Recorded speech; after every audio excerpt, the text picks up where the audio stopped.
If you're willing to wait for deals on comic books, they will find you.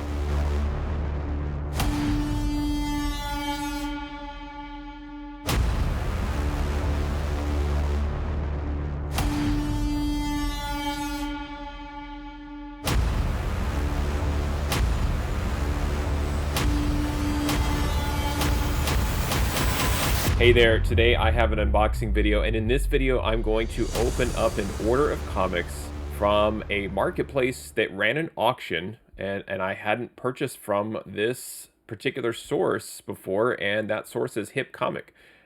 This is a combo marketplace auction site specifically dedicated to comic books, very similar in the way that eBay is and other places are that have a combination of buy it now and books that you can acquire at auction. When I am doing some shopping for comics, there's certainly plenty of online comic book stores, but there are additional sources that are these marketplaces, if you will, where uh, individual sellers decide to set up their own store and their own auctions and inventory through this marketplace instead of setting up their own Shopify site or their own website, e-commerce site, WordPress site, whatever the case may be. And they'd rather just simply open up a store on these sites, pay the fees to open the store. There's typically like a monthly fee or a transaction fee on top of that. And I often frequent some of these marketplaces, Atomic Avenue probably being the one that I check out the most. But when I'm in search of comic book deals, what I'm doing now is I'm really looking for auctions. And I know this isn't necessarily groundbreaking, but I'm moving away slowly when I'm looking at back issues towards auction only. What I'm finding is that there are just fewer participants in the auctions these days, so you just have less competition when you're looking at these books.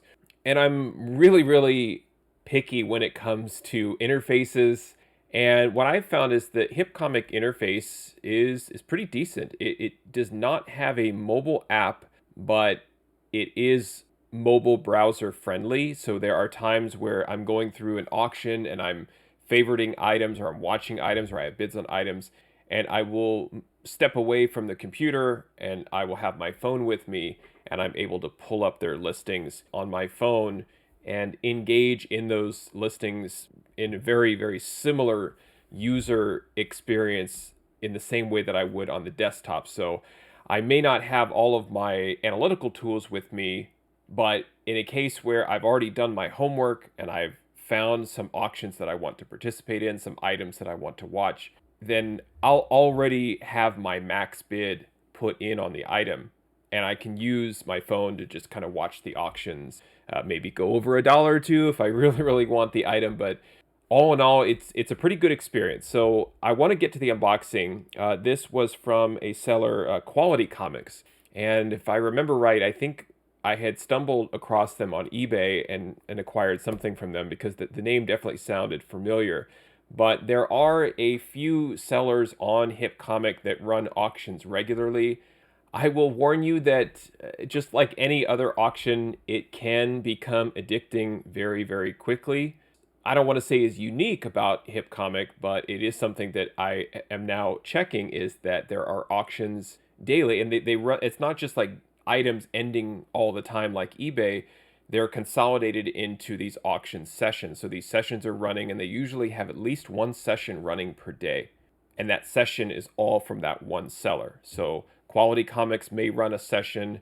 HipComic may have a session where they've maybe curated from different sellers and put an auction together.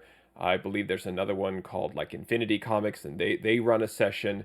So you're engaged with these items, but it's all from the same seller. So that's a little bit different. It's a little bit more like heritage style, where you're going to end up dealing with the same seller or the same entity for all the books that you're bidding on. Obviously, eBay, if you're looking at everything that's ending right now, it's probably all from different sellers. And that's been one of my struggles with eBay, is if I'm buying one book from 6 or 7 or 8 different sellers, then I'm paying that minimum shipping fee for each one. Whereas if I'm getting all of my books from that one seller. Obviously, I'm paying one shipping price and it's all coming at the same time. So the last thing I'll say about this before I get to the unboxing is the grades. There are sellers on the platform that will list the raw book grade or their estimated grade or a range, like a VF to near mint or a specific VF NM type grade. And then there are sellers that just list the book with a photo. And again, that's not anything new. That's very typical of eBay and other places where it's just like check out the photo, assess the book, assess the book through the photo, and kind of draw your own conclusion. And we're not professional graders, and so on. What I found interesting about Quality Comics was it appeared to me that all of the books were in high grade consistently. There was no description on the listing that said near mint, NM, 9.8 candidate, question mark. But as I really started to study the photos of the books, it did appear to me that it was almost like you could blindly trust that they were in the 9.4 range. Every book seemed to have one little defect, maybe something that was preventing it from being a slam dunk 9.8. So what I would do is I would zoom in on the photos and just see if I could see anything color breaking. And if I did, I would pass. And if I didn't, I would mark the item as a favorite or place a bid and then check it out later to decide if I'm going to increase my bid and so on. So let's take a look at this order. We can see how Quality Comics packed these books. And I'm super anxious, as I always am, from a brand new source for when I'm opening books for the first time, because I have no data. And this is sort of the risk and the gamble, and it's why I share these unboxings here on my channel so that you can see and learn from my mistakes or learn from my gains here. And I'm hoping this order all works out. If need be, I'll take a few books out and grade them so you can see the condition. But let's get to the unboxing and take a look at these comic books. Okay, here is the order from Quality Comics via HipComic. This came all the way from Montgomery, Alabama, sent USPS priority mail. I will show you what I paid for these books at the very end, but I think it was somewhere in the $10 to $12 range to have these books sent to me. So let's go ahead and open up this order.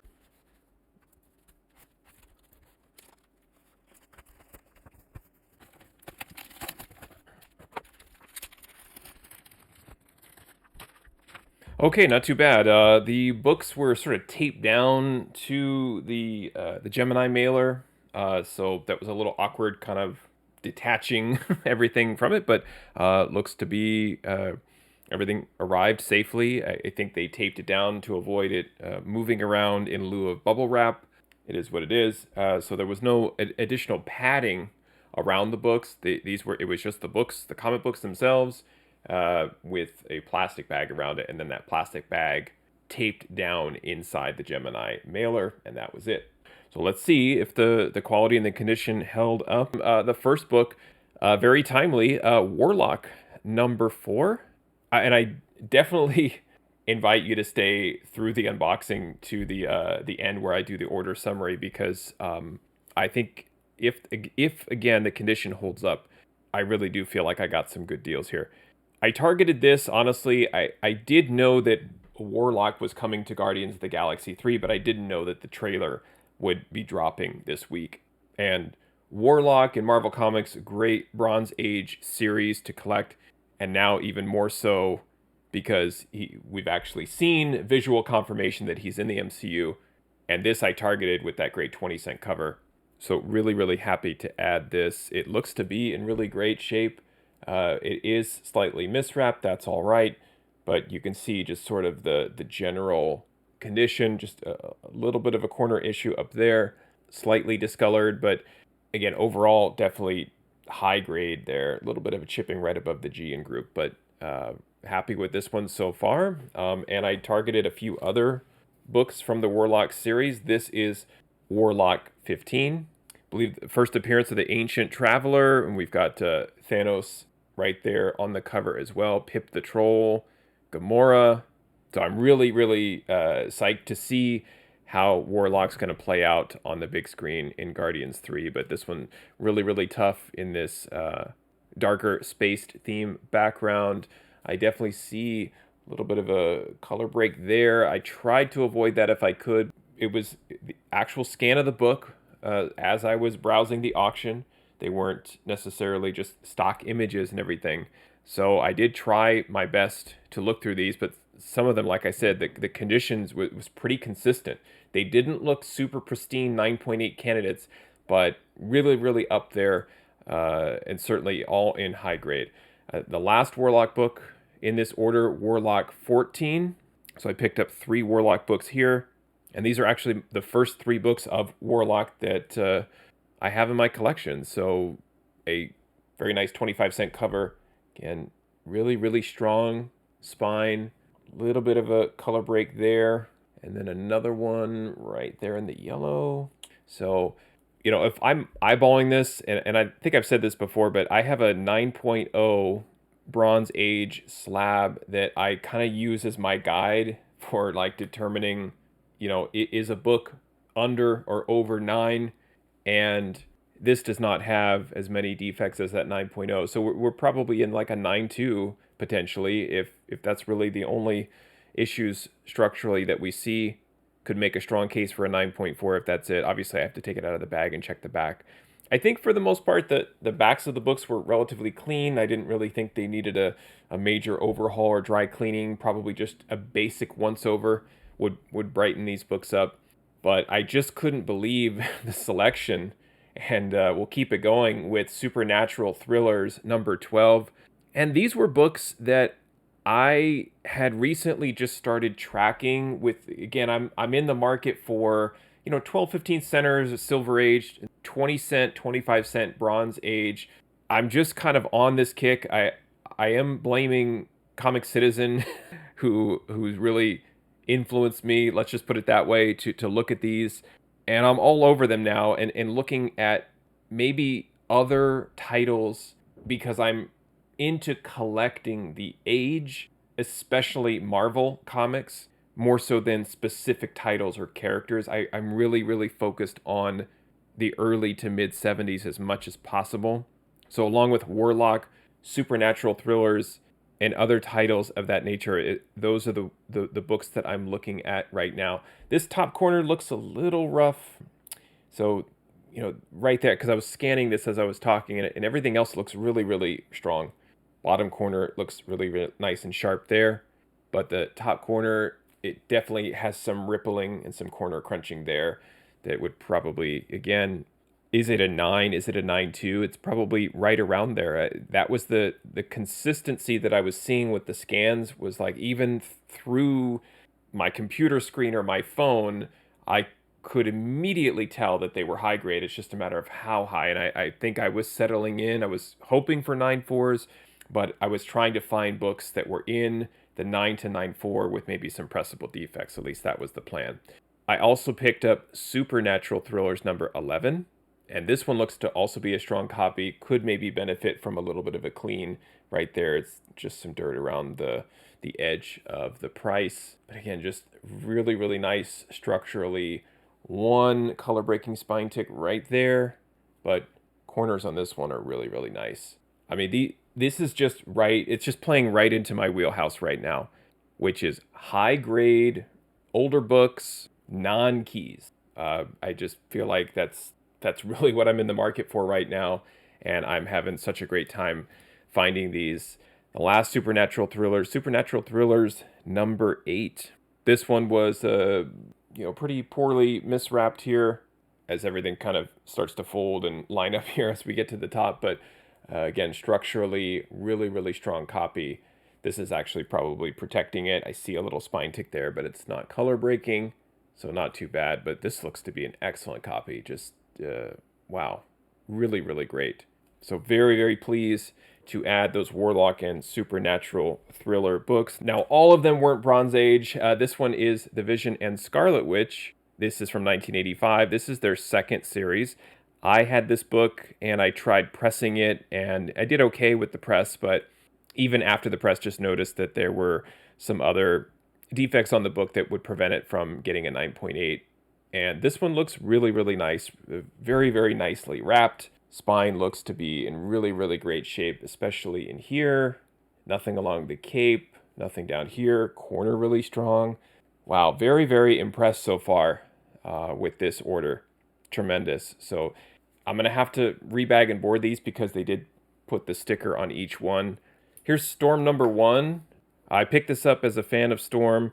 Well, before I continue, I was going to talk about Terry Dodson, Storm first solo series and so forth, but it does look that this corner may have been a little damaged there. You can see on the back here on the bag. The bag itself is bent and the backing board is bent, so that's unfortunate. And I think that caused some damage to the corner of that comic right there as well. So you can see the crease coming right across this way. So that's too bad. I didn't pay a lot for this book, but it's unfortunate. So this has kind of a foil cardstockish type of cover, but love Storm, one of my favorite X-Men, and couldn't pass on getting this as it is the first issue of her first solo title. All right, next book, X-Men 209. Always love this color, Colossus versus Nimrod. And some of these comics, I had analyzed and looked at the starting bid and figured out what my max was. And then there were some of these that were just sort of like 99-cent books that I threw up a couple of dollars on and ended up winning. This was one of those books. The Storm number 1 we just looked at was another example where I didn't really have to look up at all. If I could get this book for $2 or $3, I would typically buy it all day long in high grade. And this one also looks great.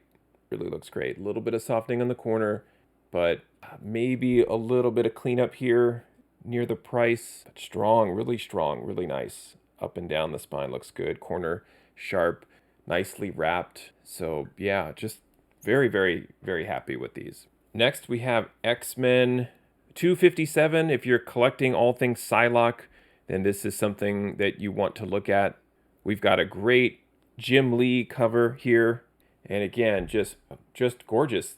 Here in the dark gray to black gradient spine, looks pretty good. I want to take out this book as an example, maybe the last couple as well, just to kind of look and see as far as what is the real condition. I'm showing a lot of these in the bag and board and just saying, hey, yeah, it looks great, but we know better than that. We've got to assess the actual raw comic out of the bag. So here it is. What I automatically noticed out of the bag is there are a couple right there. Let's see if I can get in. They're not color breaking.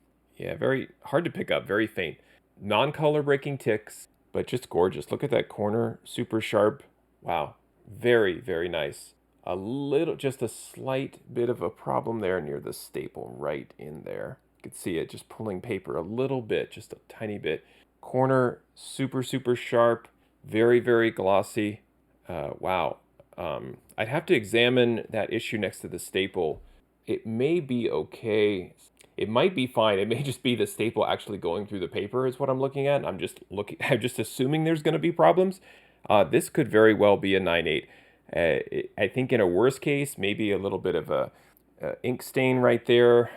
Color rubbing, maybe 9.6, but I'd say 9.6 at worst. This is very nice, and I don't believe this even needs a press. I know you'd say, well, shouldn't you press every book? Not necessarily, especially if the defect you're looking at is maybe just a slight fraying of the paper in here by the staple and a little bit of ink staining. There's no reason to press a book like that. I would probably, if I'm going to take a step back and think about it again, I think I would give it a 9.8, right? I mean, I think it looks wonderful. So very, very pleased with that. And I was paying a lot more for this book than what I paid from this auction. So I'm going to put this aside and rebag it, and I'm going to assign it a 9.8. Certainly, if you disagree, please leave me a comment and say, nope, you missed this, you missed that. But I think this looks like a tremendous copy. Right here, you can kind of see in the light as I'm waiting, like, what is that specifically? I don't think, let's look at it again. Maybe that is worth a press to get that out, possibly. Probably, maybe. So maybe it is a 9.6 with a press. Little bit of creasing in here as I look at it a second time. So yeah, I'll go 9.6 with a press, and I'll go ahead and mark it as such. So I feel like, boy, it's really borderline. Very, very much borderline. But either way, I would say that's awesome. I mean, to get this type of no pun intended, quality of a comic through an auction. Very, very happy with that. Looks even better in a fresh bag and board. Comics always look better in your own bags and boards.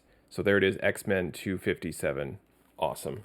All right, speaking of Jim Lee, let's have a go at X-Men 248. This is the first Jim Lee art on an X-Men title.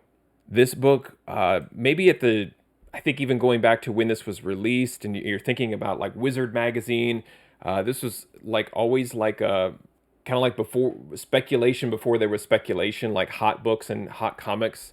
I remember always seeing this book. I remember the sort of like pinkish magenta color, the fact that it was Jim Lee, Colossus right in the middle, what's going on with Storm. It was always just a book that caught my eye, and I paid a little bit more for this book, but I really don't think I paid as much as I would have elsewhere.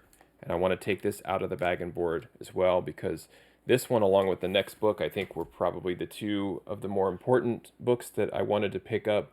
And again, kind of the same as the previous, where just slight spine ticks, really faint, nothing color breaking. What I did notice when I opened it is right up here by the V is where I see the color break right there. So I don't know if I don't think it's a tear. Yeah, it's not a tear, but something happened. Nope, it is a tear. Yeah, you can see right there as I lift up the page, and I don't want to lift it up too much, but you can see it's torn right there. So that's too bad. I missed that. That was my fault. Totally missed it. I think that for the length of the tear, when I see pretty much a straight tear in a book, or a piece of the book, so if a piece of the back cover was like torn and pulled back, I go straight to 8.5, and then I kind of work my way down from there. With that tear, I don't know if this is an 8.5, but I'd probably start at 9 and work my way down, which, if I was going to start at a 9.8, is this a 9.6? I don't know. It's a very, very lovely book anyways. I think the rest of it looks very, very decent, so it would just be a matter of, do I give that book a 9.85, 9.2, something like that. But it's certainly not a 9.8, it's not a 9.4 because of that tear. So that's unfortunate, and that's on me. I missed it. I must have, at the time, seen that and thought that the color break was so faint that maybe I could get away with a 9.6 and picked it up anyway. But it is what it is. So I probably, just because the book is so strong otherwise, and again, that's very disappointing that it's that good of a copy except for that tear. I don't think it's not necessarily like a piece of the page missing, so that's why I'm going to give it a 9.0, but obviously not press it because it is what it is. And I'll just write tear so that I know why I was giving such a nice book a 9.0. So missed on that one. Again, my fault. I probably got too excited when I saw that this book was available at auction, and the rest of the photo just looked so good. I was hoping it would be just a simple color break, but unfortunately it is a very, very tiny, tiny page tear. It's not necessarily missing any of the front cover, and it's hardly noticeable in the bag itself. But there it is, X-Men 248 from Jim Lee. Happy to add it to my collection, even as a 9.0. Now, the last book was the most expensive book in the order. It was not a book necessarily I was targeting. I just felt like it was a good deal. And it is another X-Men book. It is X-Men number 75. And we've got that nice 20-cent cover, so there's some consistency with the books that I'm looking for. And as far as I could tell, it appeared to be a high-grade copy. I did not think this was a 9.4, but I was comparing it to the fair market value of a raw copy.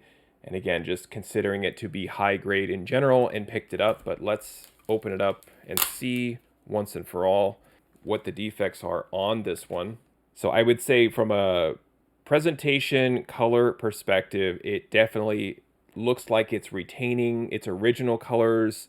I don't see really any tanning or fading. So the red, it's really deep reds, and the yellow here in the trade and in the costumes, it's really popping. So it's got that going for it. But now if we start to look a little closer, we definitely see a little bit of an issue in the corner. You can see a stacking crease here. So immediately you're thinking, yep, pressing candidate. Just some faint spine ticks right here, but just like hairline type color breaks here and here by Angel, one right here by the staple. So there's 3 right off the bat. The rest looks okay until we get down here, and right here at the staples where some of the problems you start to see, where there's maybe a quarter to a third of an inch where it's almost like part of the staple. It's pushed the book out. I don't believe this book was pressed, so I don't think it was damaged from that. And then a little bit of color break right there above that spine. And this corner is definitely soft and splitting down there. Even if I push it over, it doesn't really seem to help there. A little bit of a chip on near the corner on that. Bottom edge looks pretty good. Just some light lifting here. That corner looks pretty good. The front cover is hanging over the book, so it's creased because of that overhang, and that's typical. You can see it on the inside as well. And the inside cover also looks to be a little dirty. Pages look to be pretty strong, off-white to white at worst, but I would argue these could be white pages. Looks really, really nice on the inside. I don't see any page tears at that first quick glance. The back of the book, it is dirty, so it would need a clean of some sort, especially towards the top. You could see there just a lot of weird discoloration going on. Structurally looks pretty good. If I looked at the back first, I might consider it to be, an 8.5 to a 9.2 type candidate. And then above that, if I could get everything cleaned up, some spotting in here. So the back is pretty bad. I'll typically drop a book a grade for just how dirty or unpleasant the back is. I might have to drop it 2 grades just for the kind of condition this is in. So what grade would you give this book? It's definitely not a 6. Could it be an 8? Possibly. I'm thinking somewhere 7.5 to 8.5. I don't think it's an 8.5. But if I'm counting the color breaks, 1, 2, 3, 4, 5, 6, 7, 8, 9, plus the back. Yeah, it's probably an 8.0. Could be a 7.5 to 8.0. And then again, if I don't know exactly what grade I would give it, I always choose the lesser of the grade because I would love to be surprised that it's better than disappointed. So I'm going to put this as a 7.5 on X-Men 7.5 and indicate that it could use a clean and a press and take it from there. So not bad, still very, very nice copy. And now that I'm thinking about it too, if I was kind of trying to decide between a 7.5 8, I remember there's also a stacking crease that I didn't think about when I was running through the defects in my head. So I think a solid 7.5 definitely needs a clean and a press. Really, really happy with the books overall. A lot of those, the Warlock books, the supernatural thrillers, really, really great books in here. If I sound disappointed at all, I'm not disappointed. I think I'm just a little nervous or anxious because it's a brand new seller, and like I said, I don't have a lot of data. But I want to show you what I paid for the books, and maybe that will maybe put me more at ease, hopefully set your mind at ease in terms of what I paid to acquire these books at auction. So let's take a look at those numbers.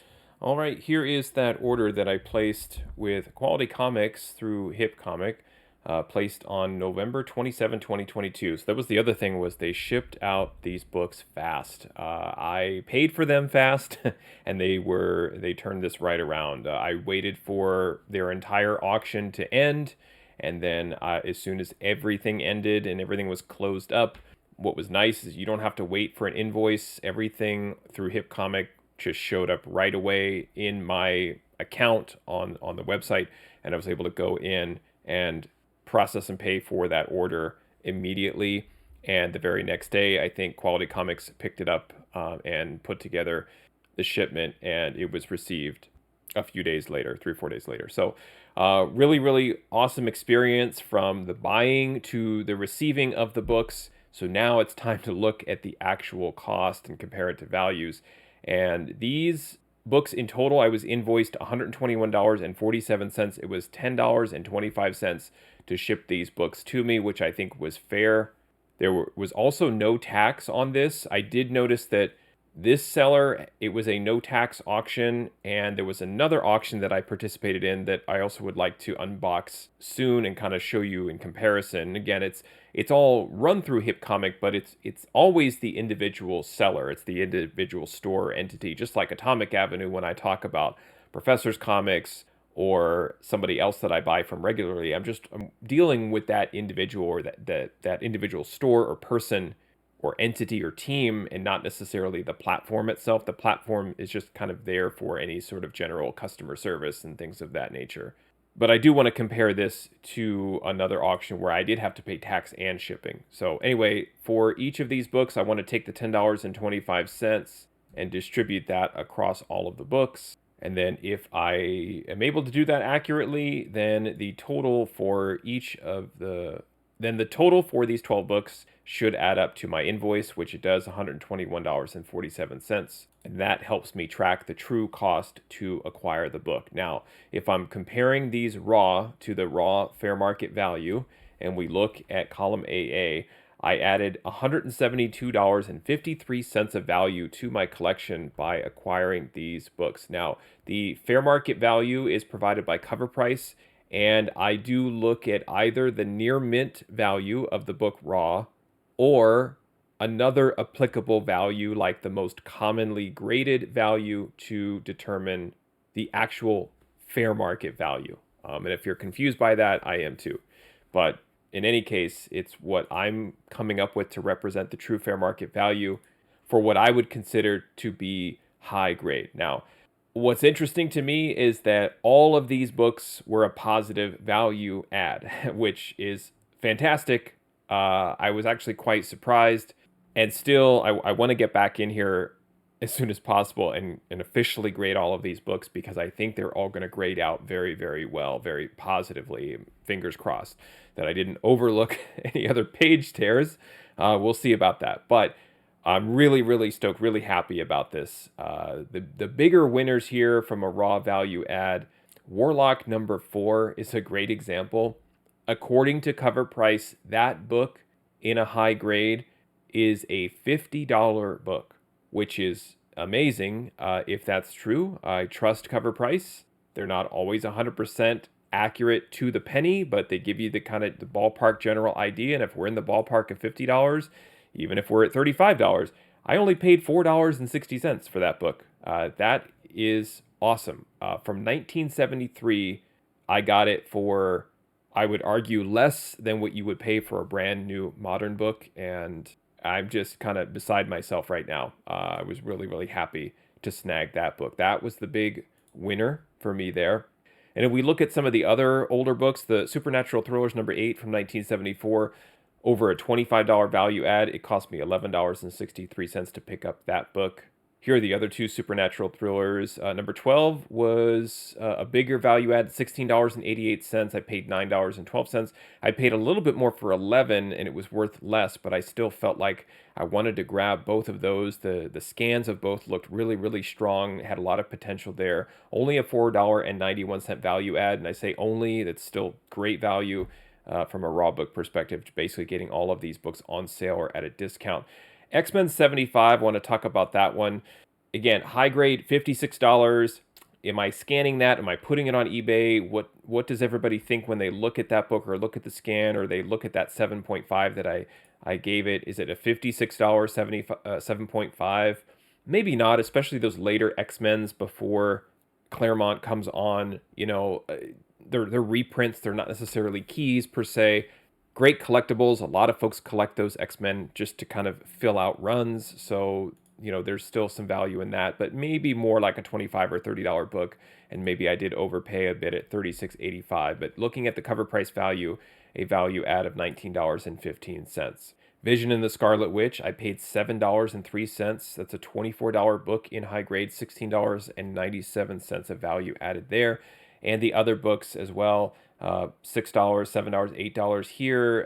That X-Men 248, the first Jim Lee cover art.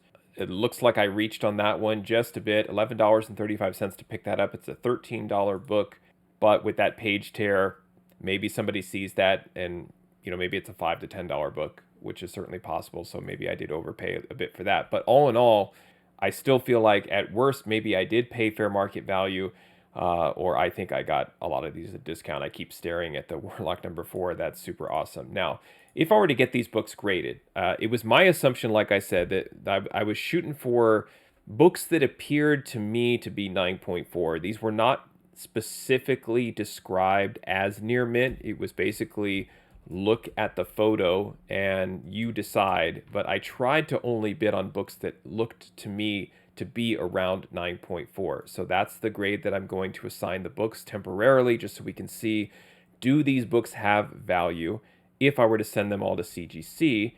And if we reveal that column, yes, column V has the CGC values of these books in a 9.4, and column AB shows the value add that I have put back into my collection should I choose to get these books graded after CGC fees, after the shipping fees to and from Sarasota and so on. $674.98 if all of these books came back as a 9.8. Now, all of them don't have a positive value add. X-Men 257 is a negative 2.54. X-Men 257 is a negative $2.54. X-Men 248 is also probably the worst book out of the bunch. And also, I'm not grading it a 9.4. I gave it a 9.0. So 9.4, that book at $27, you're better off just going ahead and getting that already slabbed. But some of the other bigger winners here, why did I buy those supernatural thrillers? In a 9.4, number 8 is $200, number 12 is $100, and number 11 is almost $245.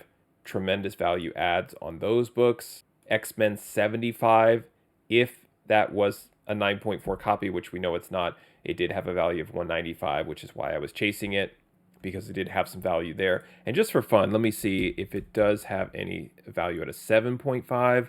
There should be some, yeah, 36.85. So I know that one's not a 9.4, but again, this was just kind of the mindset that I had, like when I was looking at these books, did they have a chance to be 9.4s? I think when I bought it, I realized it wasn't. So this is a little bit misleading to include that in the list. But again, it's just kind of the general ballpark. I can even just take out the grade, and it's still a really, really nice CGC value add of $549.02 when we turn that book to zero. But it's certainly nice to see some of these numbers get at 100 or above. Warlock 14 at $94.33. A really nice gamble there, where it only cost me $4.85. Now, the fun part is, let's flip all these to 9.8 and see what was the potential for this order. If they were all in the ballpark of 9.4, but maybe had pressable defects, could they be boosted up to 9.8? And here are the new numbers jumping up quite a bit, where a total potential ceiling for the value add on this order of $3,639.48. Again, driven by this X-Men 75, but again, this was what the order would top out as, and this is why I take the gamble, because it's possible that I could get 9.8s out of some of these books. Again, if we just remove that, because we know it's not a 9.8, and we also remove X-Men 248, we know that is also not a 9.8. It's still a very, very healthy order with a lot of great potential of $11, $12 under $1,900 for the books that we have left still to grade and go through. And X-Men 257 is a great example. I gave it a 9.6, but I really did think that if it basically received a quick press, it would go from a $50 slab to an $89 slab right there, all for I would say a minor investment of $6.35, and then of course after grading, a nice value add of about $50 there, if that works out, minus the $5 to $10 to maybe press the book. Some of the other bigger numbers that are jumping out at me, again, Supernatural Thrillers 12 at $348, Supernatural Thrillers 8 at $280, Warlock #4, what a steal that would be if that comes anywhere close to a 9.8, $272 and a 9.8, Warlock 14 at $282, and Warlock 15 at $372.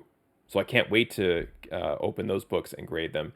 And then, like I was saying too, X-Men 209 looks like a throwaway auction, a 99-cent auction or something. I threw up a couple of bucks there after shipping.